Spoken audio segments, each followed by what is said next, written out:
Welcome everybody to our BVIPsych webinar on the Oregon Project.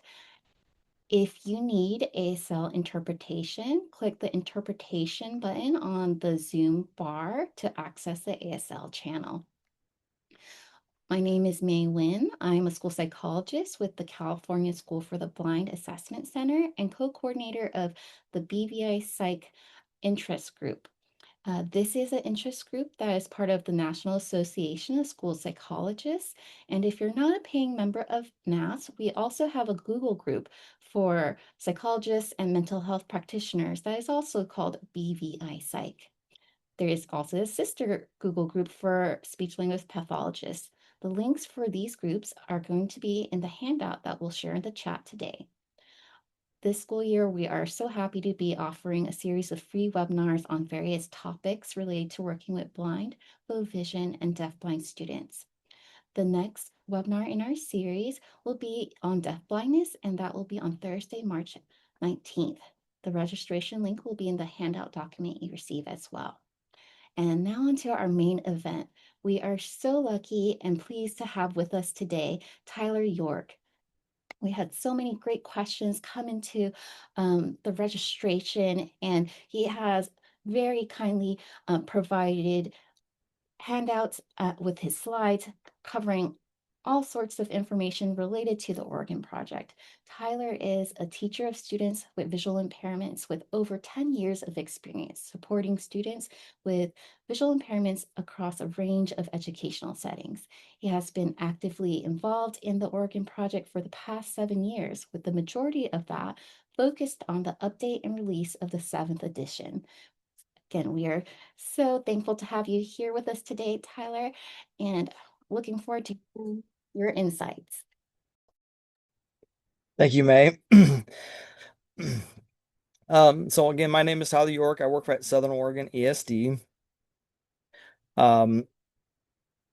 Today we are going to go over the Oregon Project. If you are familiar with the Oregon Project, we have been going through a recent update from the 6th edition to the 7th edition, which has been a major change for us.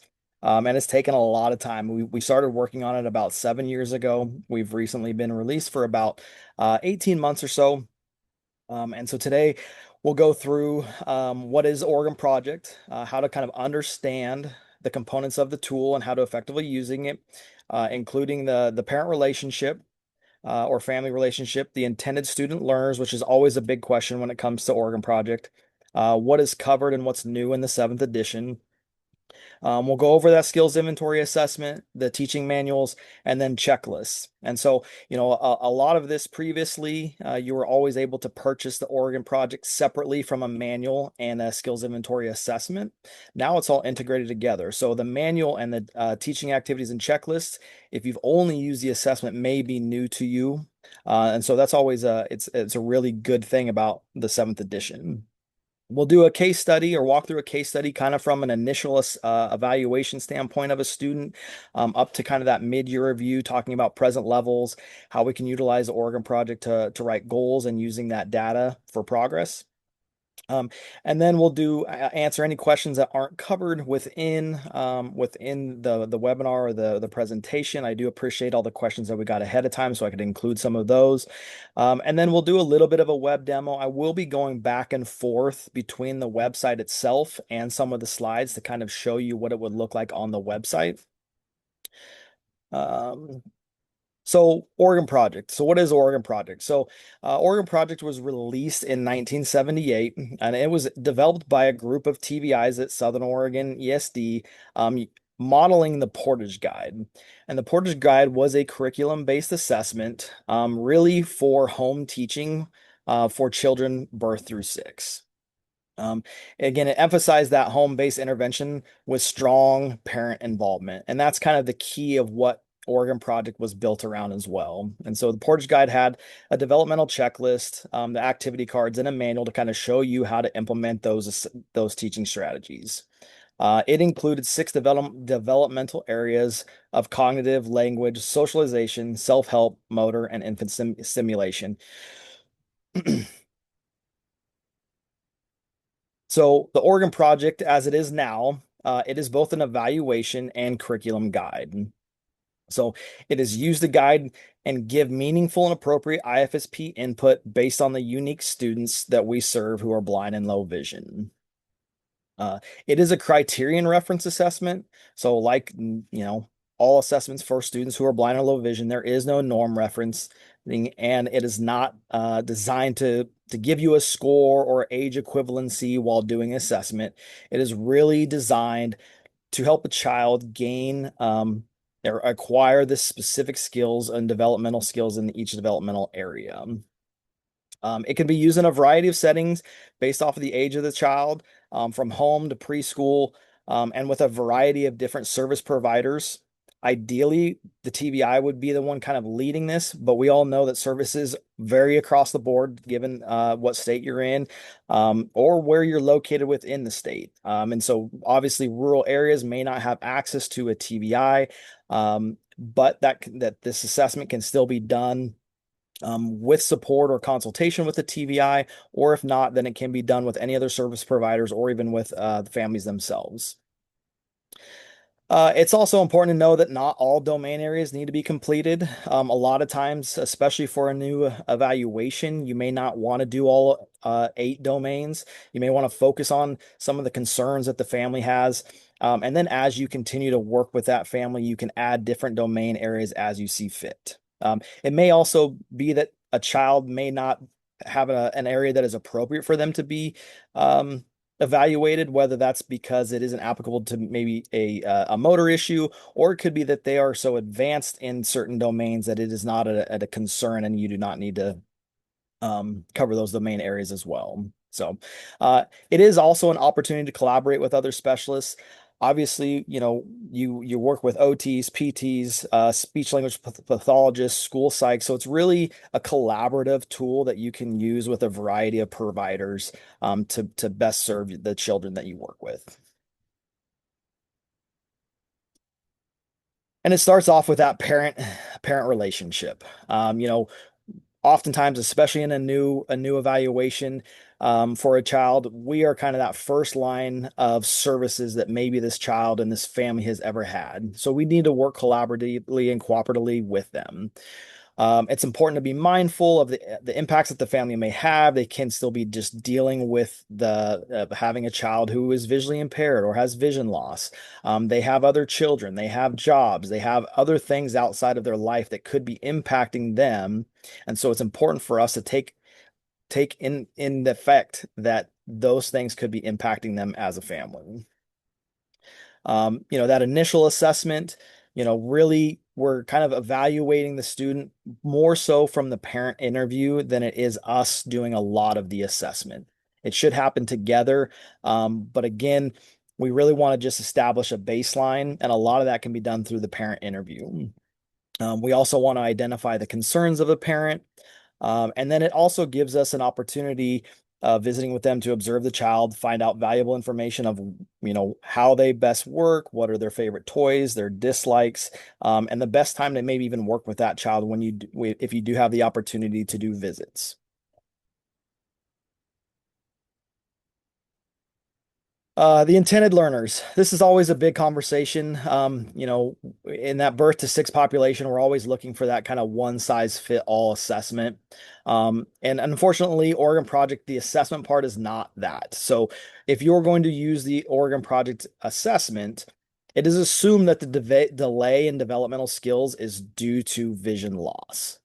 It is intended for ages birth to 6, but it can be oftentimes, a lot of times, it can be completed after the age of 6 if the student still hasn't learned or hasn't acquired all of the skills that are in the assessment. For those learners with multiple disabilities or CVI, again, the assessment really isn't the most appropriate thing to do unless there maybe are some additional disabilities that aren't impactful. But the teaching activities and the manual itself can be a great resource for children in this population and for actually a variety of students that we work with from birth to 21. We all know that there are, some complex needs kiddos that are older that are still working on some of those developmental milestones. The teaching curriculum itself can be very beneficial to use with all the students that we serve.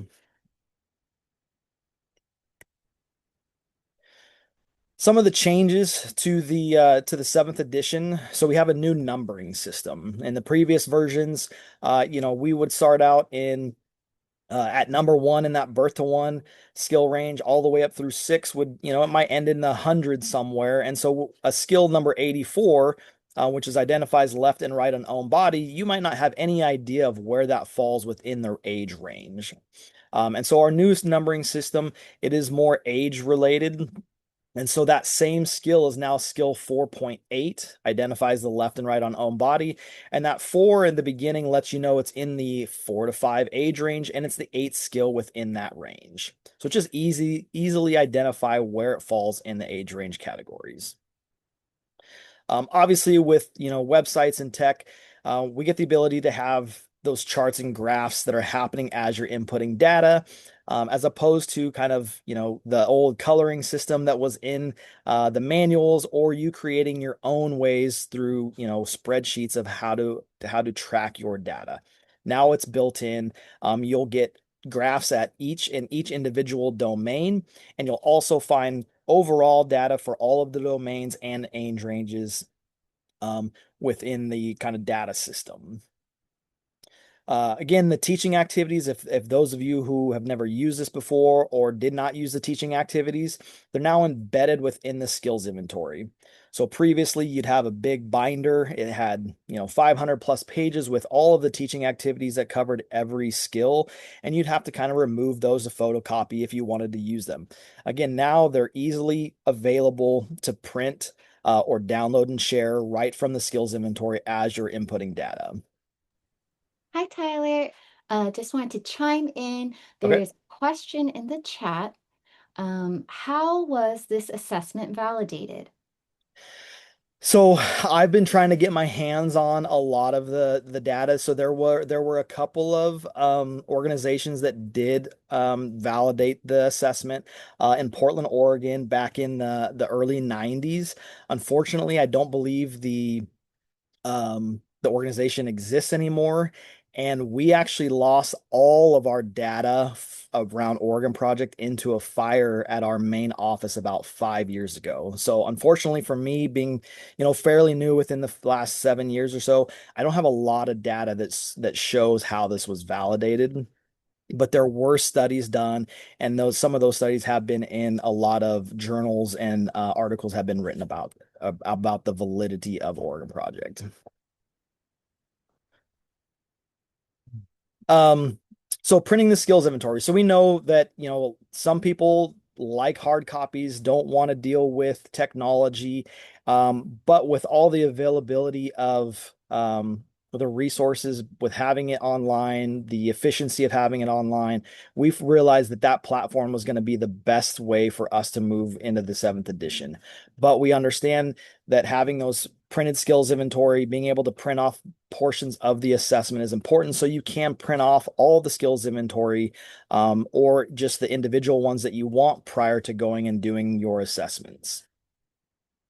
We've updated the checklist. So now your checklist, as you're completing the skills inventory assessment, any skills that have been mastered in those assessments will be automatically checked in any of the checklists that may apply.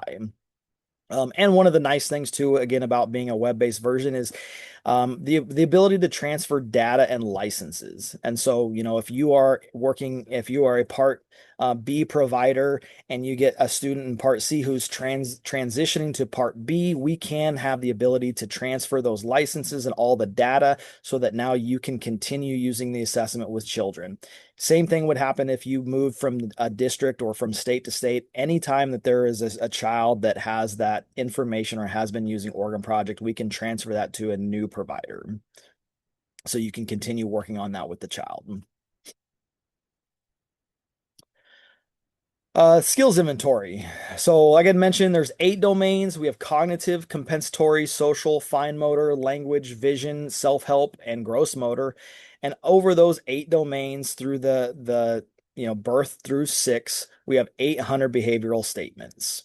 One of the other additions that we did in the seventh was we split up kind of birth to 6 and 6 months to 1 year. So instead of being birth to one, there's so much growth that happens in that first year. We really wanted to separate those kind of out into two separate categories.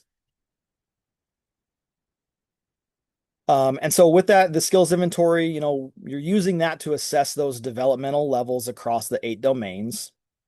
And each age range has a documented skill. So the example 3.10, like I mentioned, that would be a skill in that the 10th skill in the 3 to 4 age range, independently explores books with real objects, textures, or tactile shapes.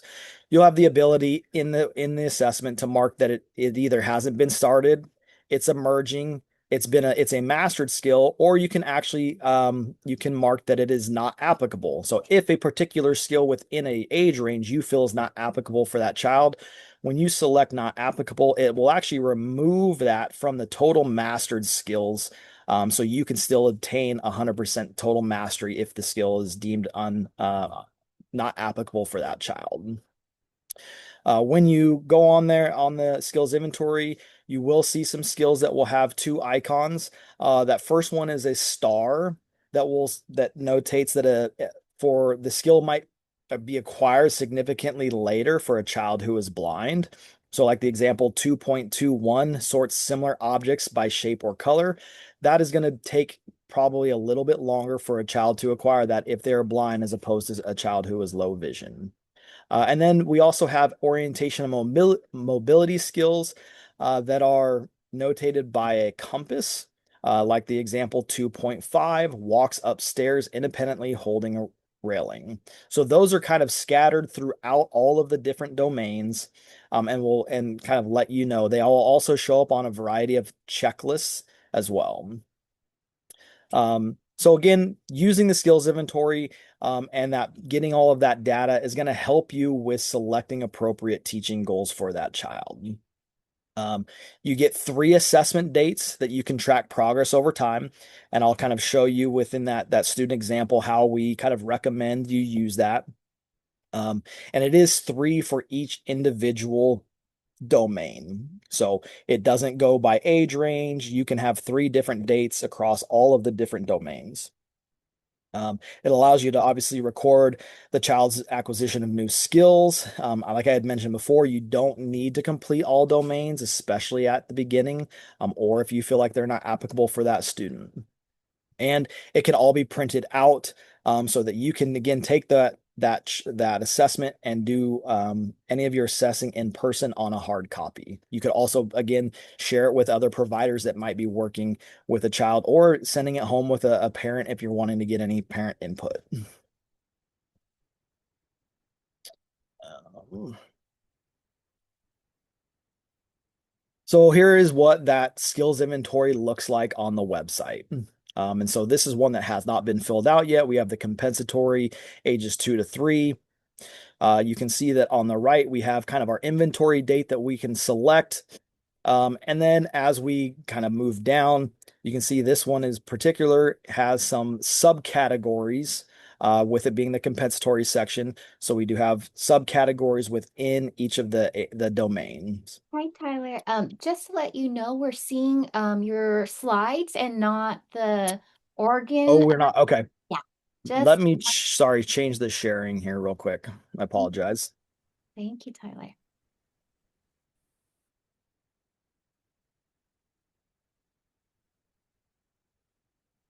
How about now? Yes, I can see it Okay. now. Thank you. And Okay, sorry about that. So like I had mentioned, you have the subcategories within some of the domains. On the right is where you have the drop downs where you can select whether it's merging, master, or not applicable. It'll always default to everything being not started until you change that. As you enter information, which I'll show later, the graphs will start to populate. And then you can also, again, from this print inventory, will allow you to be able to print that skills assessment for, again, assessment in person as a hard copy. and Tyler, sorry to interrupt again. There's a question in the chat. If I were narrowing it down, which domains should I start with? It is overwhelming to choose the right domains to assess. Sure. Yeah. And I mean, and that's again where that parent interview can come into play. I always recommend cognitive for sure. Vision can be a good one. But again, it's really kind of understanding what the concerns are for the parent. If they're really concerned or they feel like it is low, or their child is behind in all areas, I kind of tend to do the cognitive. The gross motor, the fine motor, even if you do have some others, unless you have some other specialists who want to use their own tools to assess, then you can do vision. If it is a blind child, you would look at probably compensatory. But I would pick, cognitive, gross motor, fine motor. Three of those is kind of a good way to start. And then again, as you start to get that baseline, you can add skills or add domains as you go. And I show an example here when we get to the case study about adding a new domain after about 2 months time of doing the assessment with a child. And there are so many questions coming into the chat right now. And I know that originally we said that to ask the questions live, but did you want to go through your demo before we get into further questions, or do you want to go through the questions now, Tyler? We can go through the questions now. That's fine. Okay. The next question is the Oregon available in Spanish as well? Yeah, so we haven't translated it at all.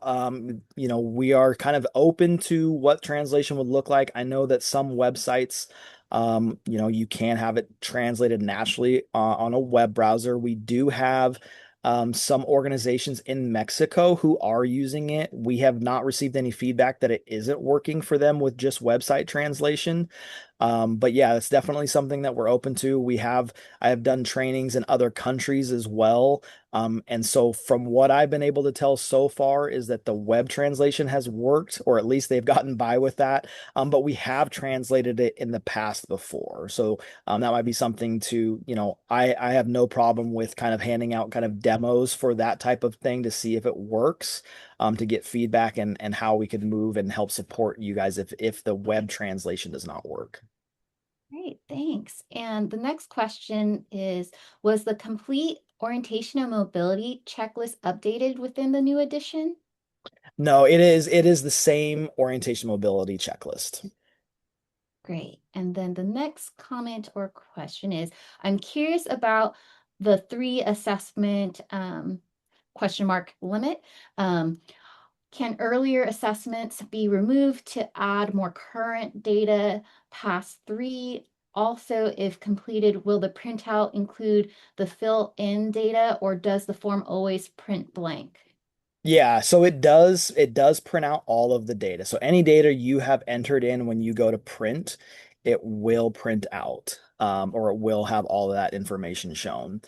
Um, As far as the three dates go, yes, you can delete previous dates. We also do have kind of an inventory notes where you can keep notes. So again, if you are doing that initial inventory and maybe you don't have as many skills, obviously the first date is going to have the least amount of skills. You could easily write down that information in the inventory notes and then delete it, and it would allow you to have another one later on. We kind of recommend having that initial start date, your mid-year review, and then kind of that end of IFSP, IEP cycle date. But again, if they are continuing to work on that, you could always just adjust that last date, because it will show still progress over time. But you could easily delete that first date if you wanted to add an additional date, or you could technically delete multiple dates and continue adding them if you wanted to write down in the notes where they had left off in the dates before. Yes. Great, thanks so much, Tyler. And just a couple more questions before we continue with the rest of your Okay. presentation. Lots of great questions in the chat. So next question is there a parent interview protocol available with the Oregon? There isn't right now, but it has been something that we've talked about. And that is one of the beauties of like having a web-based version is we aren't going to have an eighth edition or a ninth edition. We can continue to make changes, or add things to it without having to release a new edition. So, the example is, as I mentioned before, that now the the checklists are now linked to the skills inventory. In our first release, that wasn't available. So we like basically updated it now. So that is now a feature that comes with the website. But yes, I think a parent interview is something that we could potentially be developing as part of that initial evaluation process. And our next question and comment is in an IEP team, I usually do vision and or compensatory. I imagine this participant is a teacher of students with visual impairment. APE or adaptive physical education specialist does gross motor. OT, occupational therapist, does fine motor. The question is, what professional does the rest of the domains? And just to share my experience on my team, I, as the school psychologist, do the cognitive. My speech language pathologist tends to do the communication. We will collaborate between all of us, our orientation and mobility specialists, our teacher of students with visual impairments, to look at different areas like looking at daily living skills and social emotional things like that. But I know on teams that we have consulted with, because we don't have our own OT, many OTs or PTs might pick up on the gross motor and fine motor domains. Now I'll hand it off to you, Tyler.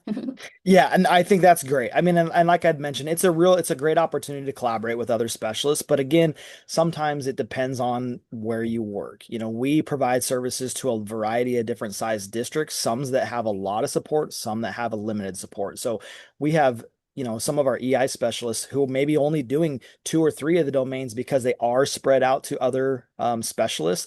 And then we have those same EI providers who in a different district might be doing six or seven of those. And it really kind of just depends on what those services look like. But again, this was designed to be able to do on your own, even as a parent. And that was really how it was designed is can a parent do this? Again, in the 70s, it was developed a long time ago. Services aren't what they are today. If you were in a rural area and you ordered this as a parent, that you could technically do this on your own, that it is guided and giving you instructional strategies on how to complete these skills with your child. And so, yes, I think anytime that you can incorporate other specialists, I think it's great that other specialists are willing to use a tool that is designed for students with, vision impairments. They may want to use their own, and that's fine too. But I think the more that you can collaborate, the easier it is going to be for you. But I think it also, those families feel supported by having everybody involved and using the same tool. Yeah, I totally agree with that, Tyler. And there are thank yous coming up in the chat and a couple more questions and comments. So, dual TSVI and orientation mobility specialist says that she completes all of the domains. Um, the next comment is with a child who is non-speaking, would you adapt the test, for example, name familiar objects, or could you adapt it to show me or have a field of three to explore?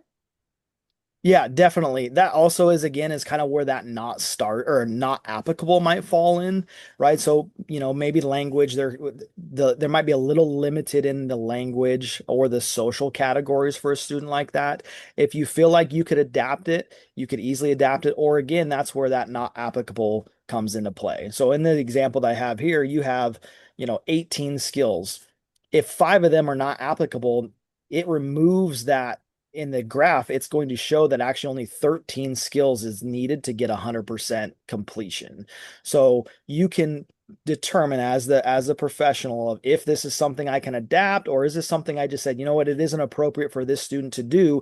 You can still get 100% of that mastery in each of those domains. Okay, great. And sorry, more questions keep on coming in as you answer questions, which is great. I love all this participation.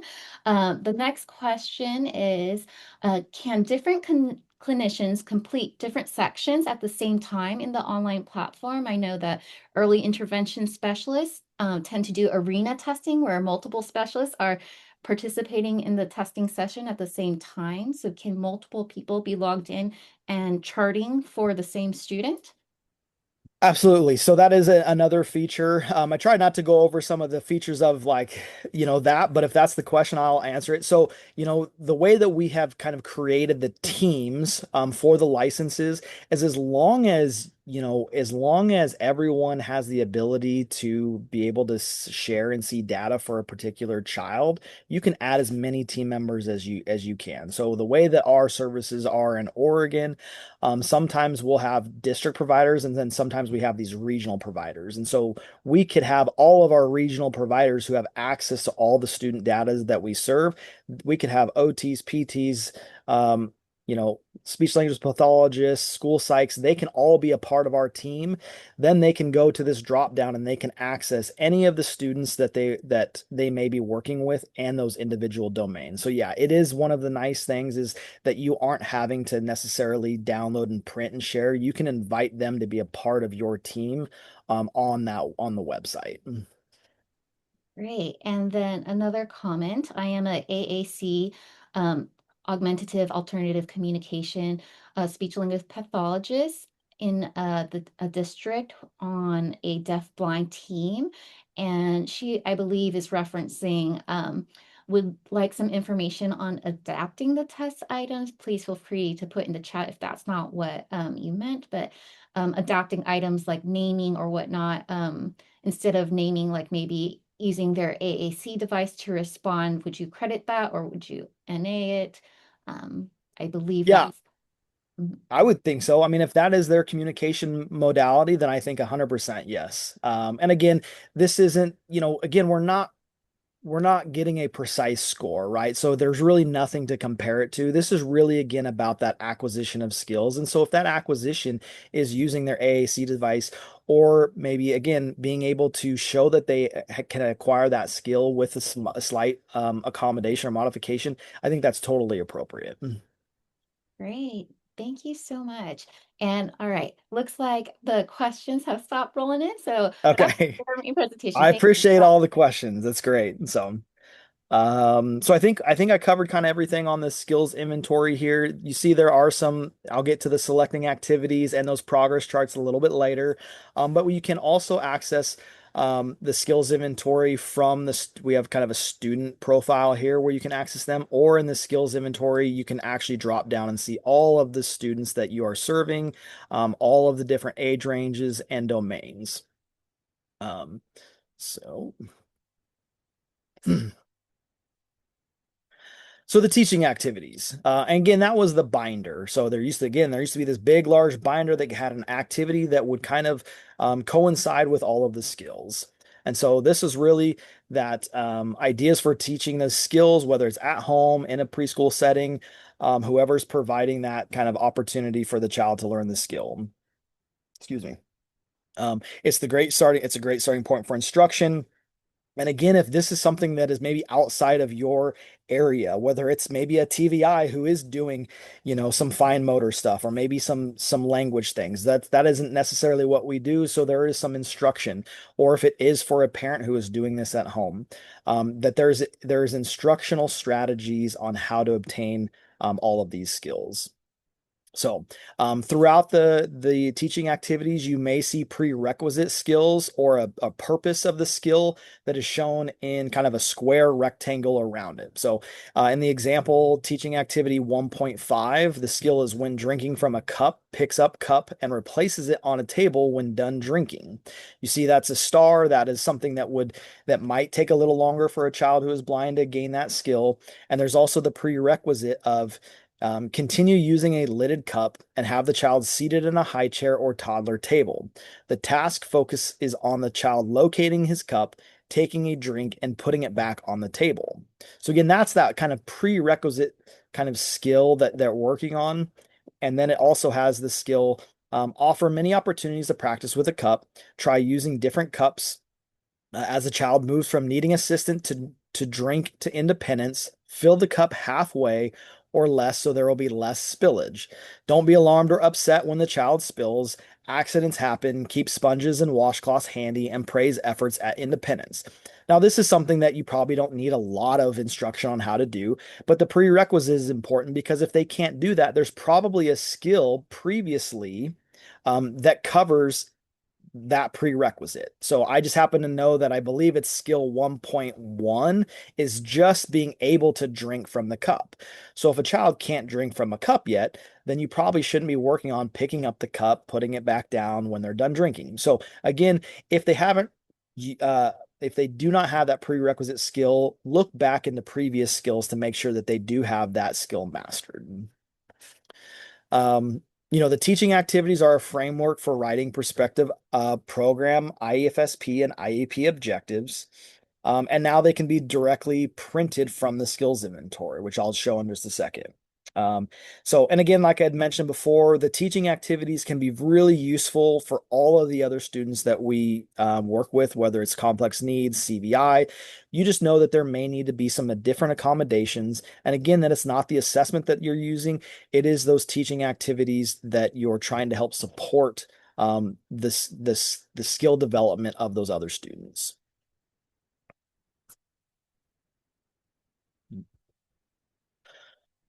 So if we go ahead and we look at the same skills inventory, we have the select activities to print. And so since this one's already been blank, if we wanted to, send home, or we're going to work with a family at their home, and we want them to work on names familiar objects, toys, and food, and names household objects by their sounds, we can come up to this select activities to print. We can select both of those skills. We click print, and now it's going to generate a PDF that pulls those teaching activities from the manual that you can now print out, give to a family, email to a family, share with a family or other providers that might be working with the child. So this is really helpful with just that kind of constant collaboration with the family, that you don't always have to be with them as well. And I'll kind of go in a little bit more of that collaboration and consultation piece later on.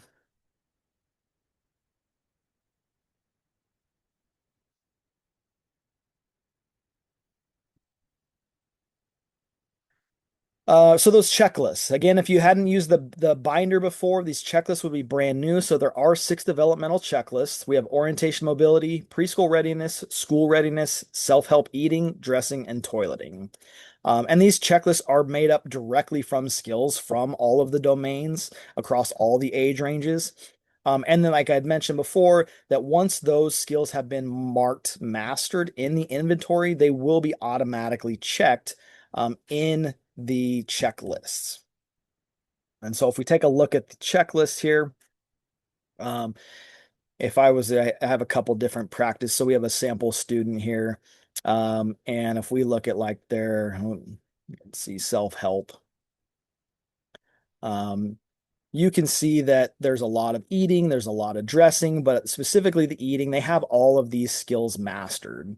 And so if we go over to the checklist and we find the sample student and we go to the eating self-help, these are already all of the skills that have been mastered are already checked for you. So you're not having to go cross-reference all of these skills back and forth between each one to see if they have been mastered yet or not. As you're filling out the skills inventory, they will automatically be checked off in this area. I believe it was the maybe dressing or toileting that didn't have them all done.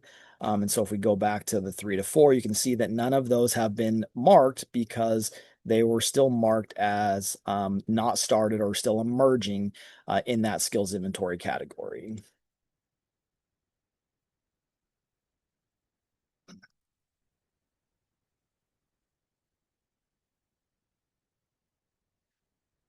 So our kind of case study example. So we have a fictional kiddo named Liam. He is 16 months old. He has bilateral optic nerve hypoplasia. Um, Parents say that he's able to see large, high contrast objects when really close, approximately 12 inches, that he will fixate briefly but does need extra time to locate objects, track slow moving objects for short distances, will miss objects to the side unless cued by sound or touch.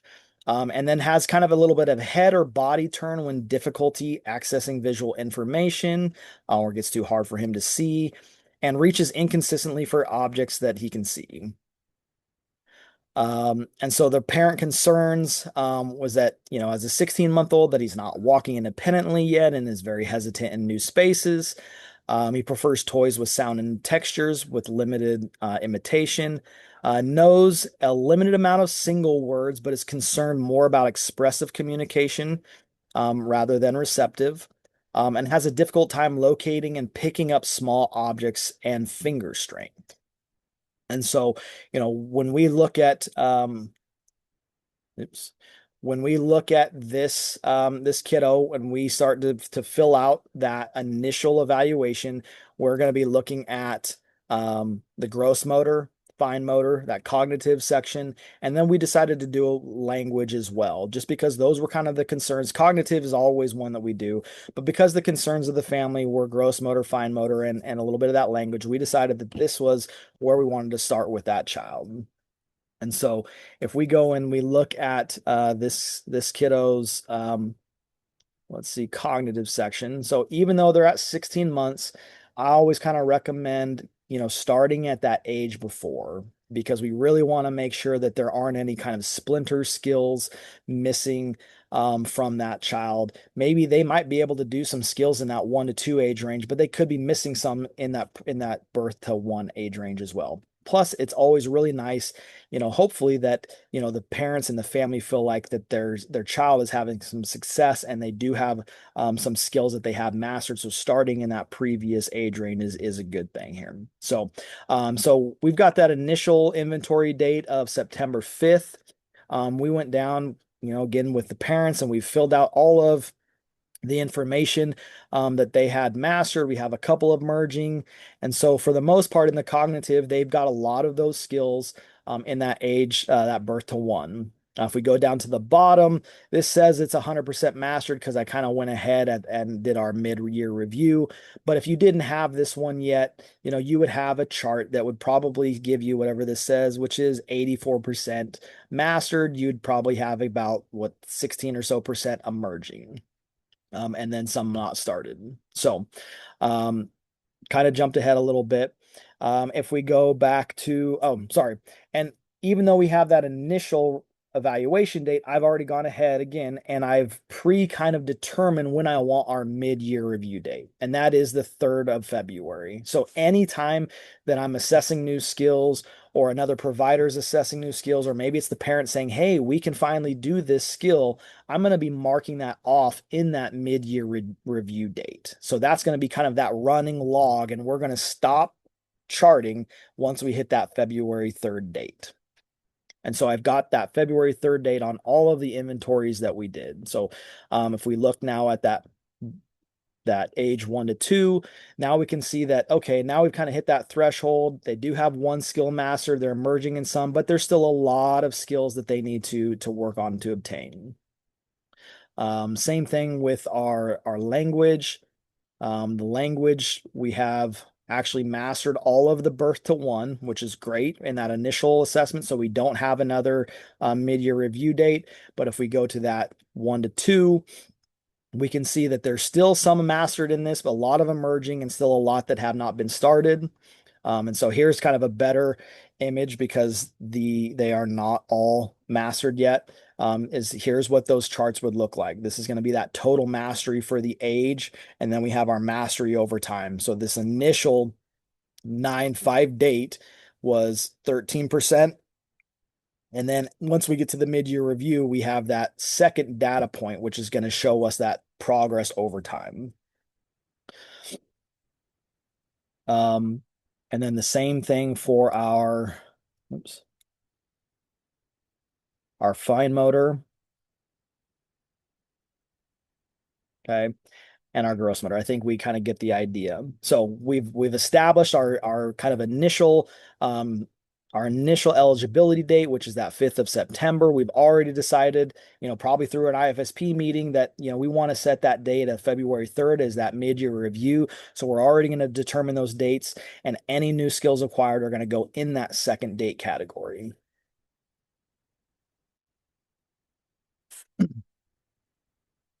So this is kind of that first glance of here's what those charts look like, right? And so in those progress charts, we have the ability to show This is that baseline data. So in that birth to one, we've got 84% of cognitive mastered, 100% of language, 77% of fine motor, and 73% of gross motor. And then in the age 1 to 2, we have, I believe it's 6% cognitive, 13% language, and none of 0% in fine motor and gross motor. And that's okay. Really, again, this is getting that baseline data so we can see that progress over time and know what skills that we want to work on. And I can kind of show where we've got this from. So this progress charts here, this is where we're going to be able to access all of that information. So we do have it so that you can break it down by just the cognitive section for all the ages. And then you also have what I just showed you. You can see there's a fifth one. We'll go into adding that other one later on. But this is where you would access that data that's being generated through the skills inventory. Sorry to interrupt again, Tyler. There's a comment question in the chat. Okay. Um, so if son was in a clinical setting versus a school setting, would this be appropriate to use in a clinical setting as a parent interview as part of a full evaluation? So using the Oregon project checklist as an interview format rather than direct testing, it seems like, or is it more geared towards school settings? Yeah, that's a tough one. I think you can do it with either. I know there are some states that actually utilize Oregon Project as that kind of clinical that is required to be done.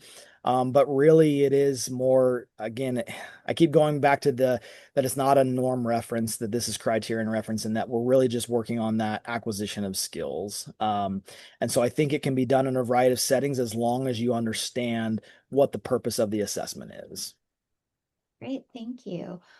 Just to address the question in the chat, yes, a recording will be made available, and I'll also drop in a chat a link to a research article that used the Oregon, and hopefully, Tyler, uh, it's behind a paywall, but hopefully you can access it through your institute at a later date. Okay.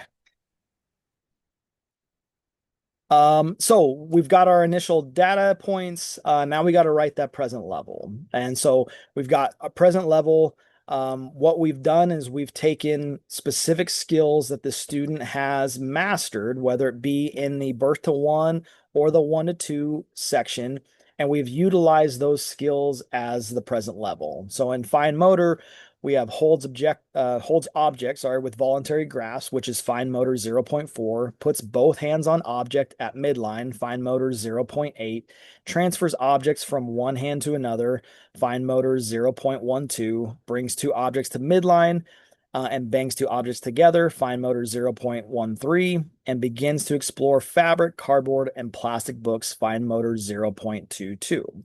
So you can see that all we've done is we've taken those, again, those mastered skills from the skills inventory, and we've created a present level for each of the categories that we are going to, write goals for. So you can see we've done this for cognitive, and we've also done this for gross motor. Um, on the flip side, now when we want to write goals, we're going to locate some of those skills that they have not mastered yet, and we're going to use those as short-term objectives and write a goal supporting that through using those skills. And so if we look at the cognitive one here, we have the goal is the student will develop early concepts and problem-solving skills by exploring objects, making simple choices, and participating in familiar play and daily routines. And so those short-term objectives now are comparing two objects offered and choosing between them, which is cognitive 0.9, plays functionally with real objects, cognitive 0.19, touches three body parts on request, nose, mouth, or tummy, cognitive 1.7, and assembles a three-part nesting toy, cognitive 1.14. And so again, we're just utilizing the skills in both age ranges that have not been acquired yet and using those as short-term objectives for the goal that we want to write. So now it's very easy to measure, has this goal been completed based off of the skills inventory and the skills that you chose from it.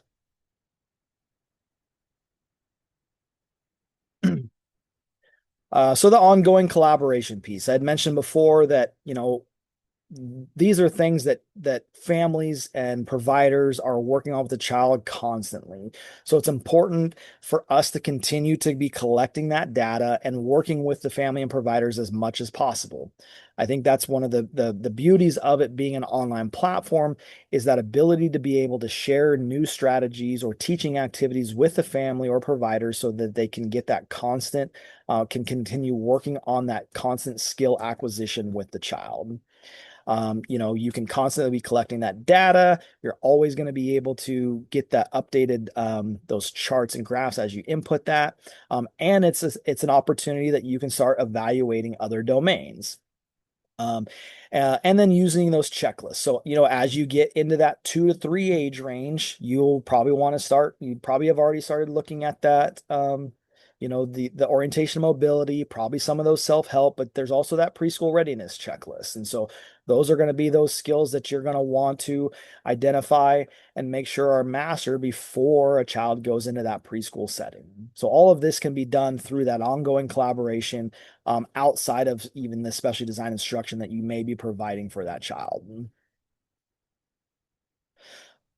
Um, so you can see this, after about 2 months, we did start assessing the vision domain. And so as with that, we've also been updating all of the other ones as we've gone, which is why some of those skills have been higher. So we did the vision. The vision came back at 95% mastered in the birth to one age, and then 25% mastered in age 1 to 2. And then you can see now that there has been almost 100% in all the other domains in that birth to one. And then they've all increased in the 1 to 2 age, except for that gross motor one. So again, it's just another opportunity to show that progress over time does happen, if you can continue to constantly be providing opportunities for your families and providers to work with the child. And then lastly, we have our mid-year review. And so we've got two different data points here that I'll show. So our mid-year review, this is that check-in that I showed you. And I'll refer back to on that, February 6, about 6 months, 5, 6 months later. So we have all 100% mastery, I believe, in all of those birth to one. So we've got the cognitive section 1.2, which we've got 44% mastery, 25% emerging. Language, we're at 56% mastered, 19% emerging. The vision is 56% as well, with 25% emerging. Fine motor is 36% mastered, 36% emerging. And then gross motor got up to 33% from zero, even at that 2nd month check-in. So a lot of progress made there. And then 33% emerging. And then you can also see kind of on the left, we've got our initial with just the 4 domains that were evaluated. And then the right, you can see just the progress that was made over that 6 month period. So, we've almost got everything mastered in that birth to one, and we've really seen some significant progress in the 1 to 2 in that mid-year review. And again, if we go back to, oops, the progress here, and we go to one of the, we go back to like the fine motor. You can see again, this is that mid inventory date. So we've been just adding those skills as they go. Now they've got a lot emerging. They've got, what is it, 36% mastered. And then again, still some of those that have not been started.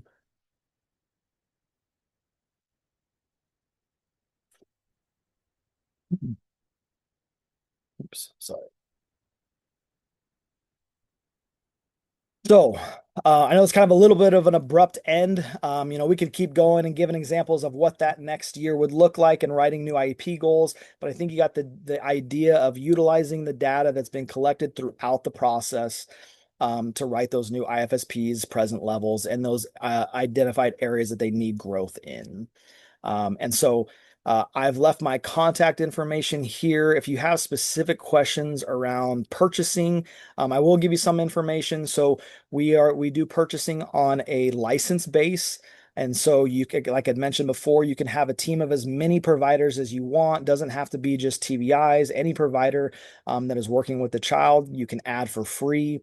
And then the license is technically attached to the child. So it's $30 per license, and that is good for that child from birth all the way until you get done. So again, if they happen to be working on it until they're 8, they have access to the license, the data, the checklist, all the teaching activities until they are done using the curriculum. Um, Please feel free to reach out to me if you have specific questions or any ordering stuff to the Oregon Project email. I also have the website and the QR code. Were there any other questions, May, that came in? Thanks, Tyler. There is a question about the cost. Could you talk more about the cost of the Oregon project? Yeah, so $30 per license. Unfortunately, there's no like large group fees or anything. The licenses do not expire. You can purchase one, you could purchase 200. We have a variety of organizations that do it differently. We have some that will buy 200 of them and they just use them as they go. When they run out, they'll buy new. And we have some that will purchase them, one at a time. You can purchase directly on the website itself, or if you'd like to do a purchase order, you can submit those to that Oregon Project email and we can forward along to our business office. And a clarification question, is the license $30 per month or is it a one-time payment? It's a one-time fee, one time. Yep. Great. And a follow-up question, is the license per clinician or per child? It's per child. So again, it's we want to make sure, again, even though we are the ones that are doing all of the data, we're the ones doing the assessment, it's still tied to that child. So again, if you paid, for that license and you use it on, Liam, and he transitions to that part B now when he turns 3, we can transfer that license for free to the next provider or if they move. So it is tied to that child. Awesome. And another question, is the Oregon project available on quota funds, so the federal quota funds? Unfortunately, no. We actually did go down that road and tried to work with APH to see if that was a possibility, but at this time it is not. Okay, and more questions. So is the license typically owned by the organization or by the practitioner? And who usually typically pays for them? I mean, that's all going to be dependent on your state, your organization, and how that works.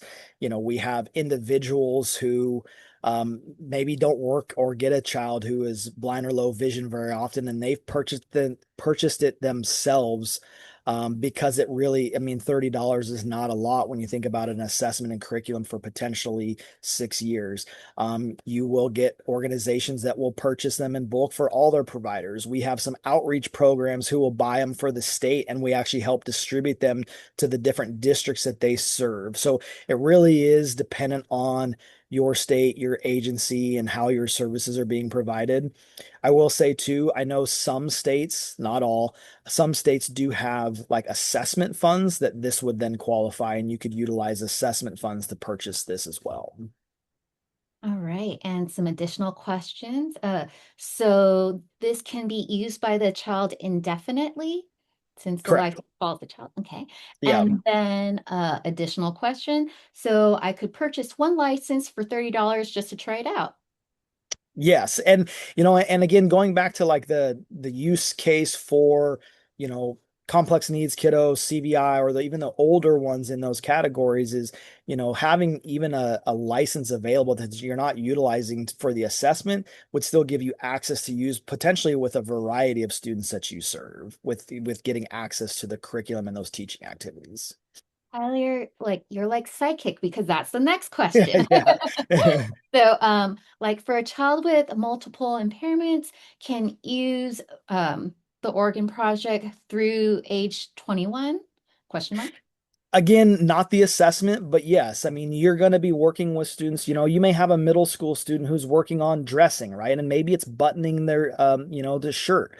You're going to be able to find those teaching activities within that self-help section. So the self-help is really, it can be very beneficial. I mean, all of them are, but the self-help is what a lot of those, the complex needs classrooms they're working on. And so kind of almost having like a dummy account that allows you access to all the features but not tied to a student is kind of what I recommend when you're going to be using it with those kids up to age 21. And a couple more questions. Where is the data stored? Yeah, so like obviously privacy and security is really important. I know every district that you work for or agency is gonna be asking that. So we do store it on our server. We've gone through everything to make sure that it is secure. We will fill out any of the paperwork that your districts or organizations may require to show what is being stored and what is not.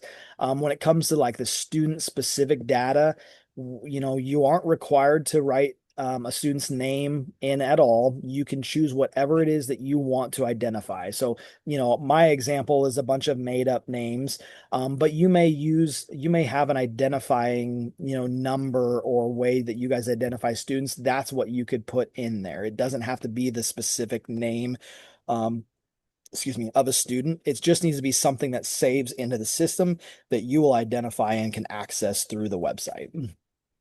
And we're actually at the end of our scheduled time, but we do have our interpreters with us for a little bit longer. Tyler, would you be okay with continuing to answering the Oh, questions? absolutely. Yeah, Okay, absolutely. great. Thank you.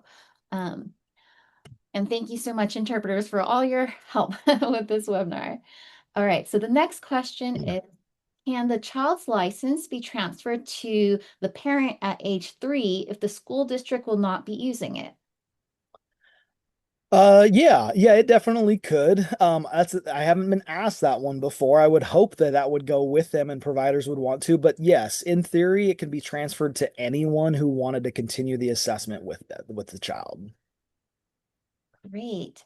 And it looks like there's a lot of thank yous in the chat. People really enjoyed this presentation and found it very informative, and really thought your handouts and information were super helpful, Tyler. It looks like there are no further questions, just lots of thank yous. Oh, wait, looks like there might be one more question.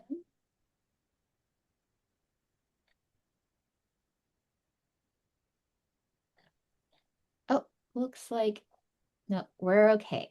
Okay, well, if there are any more, I Oh, actually manage the Oregon Project email, so I will be answering any of those questions if they come up as you're using it. If you do try it out and you have questions, obviously feel free. And thank you so much for having me. It was my pleasure. I hope this has been very beneficial and you guys feel like this is a tool that you guys can use with your students moving forward. oh, actually, sorry, there is one more question. Everyone wants a piece of your knowledge, Tyler. Anna, could you please put the question in the chat? I can pull up the registration Well, that's and going it will. on. There was one other question, May, that you sent me that I figured I would address. So someone asked about a kit. And it was funny that I got that question because we did look at doing that, but the size that the kit would be to cover all age ranges and how expensive it was going to be, we didn't we didn't think it was going to be feasible or worth doing, but it definitely was something that we did take a look at. But you can find on the website the tools needed or the equipment needed or the resources needed for each age range and domain. And we can also share, my team put together a Google Doc of the different items that we often use, but we do also typically gather items for each individual since the different items that might be relevant for the student might be different. And so we try to make it meaningful by getting things that are specific for each student. And so that was the question that the participant was looking for the kit. So thank you. Again, you're psychic, Tyler. Yeah, dumb luck. And I'm just dropping the handout in the chat one more time for the person who asked it. And it looks like that is all of the questions. And again, thank you so much for giving us your time today, Tyler. It's been wonderful to learn from you today. And thank you so much, our ASL interpreters. And looking forward to seeing everyone at our next BVI Psych webinar. Thank you very much. Bye.